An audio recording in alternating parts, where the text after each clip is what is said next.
लेकिन आपका एक उग्र रूप भी देखा जाता है। बहुत क्रोध आपको आता है जब आप नर्मदा के तट पर अव्यवस्थाओं को देखते हैं। मदिरा की दुकानों को आप जब देखते हैं या बाकी अव्यवस्थाएँ, तो आप बहुत क्रोधित हो जाते हैं। बहुत सारे ऐसे वीडियोज़, आप एक वीडियो है कि आप एक डंडा लेकर लोगों के पीछे दौड़ रहे हैं।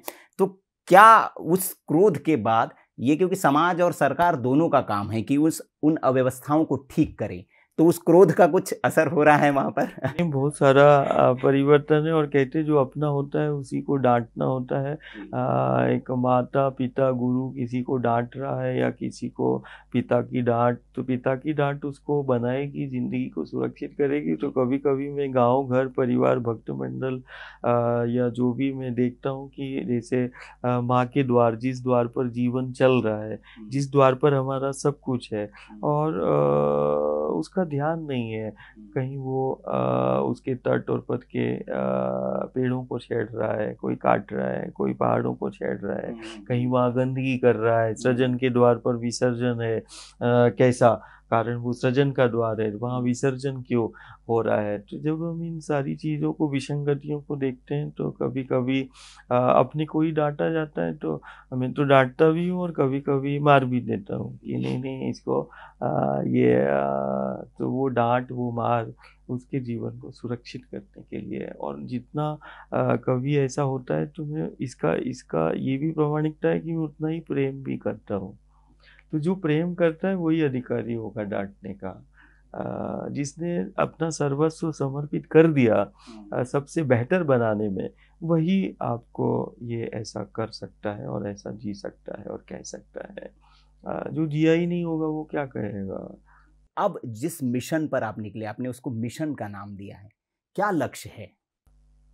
यही सबसे बेहतर और सबसे सुरक्षित जीवन की परिकल्पना करते हैं। आज कोई संत या कोई गुरु कोई साधना करेगा तो साधना का कोई ध्येय होगा। हमारी भी अब एक साधना कोई करता है तब करता है अपनी कामना इच्छाओं की पूर्ति के लिए। जी।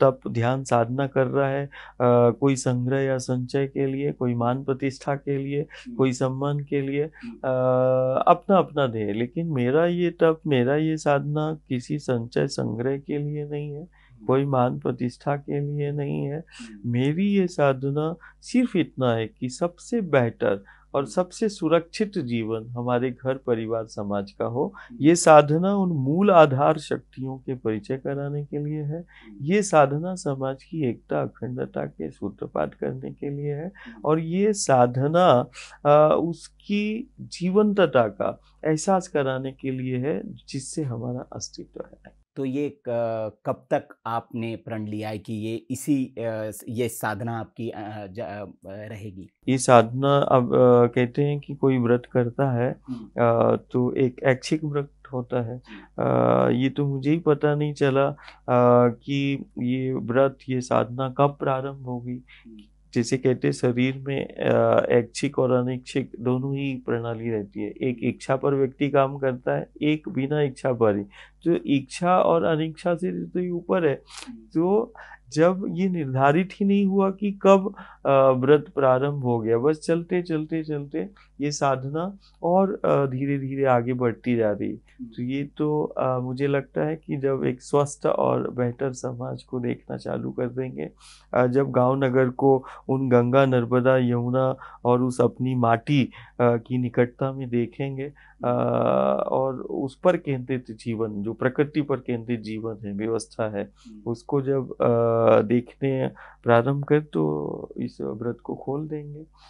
जब वो माँ की निकटता का एहसास उसको हो जाएगा और माँ के संग उसको जीना हो जाएगा।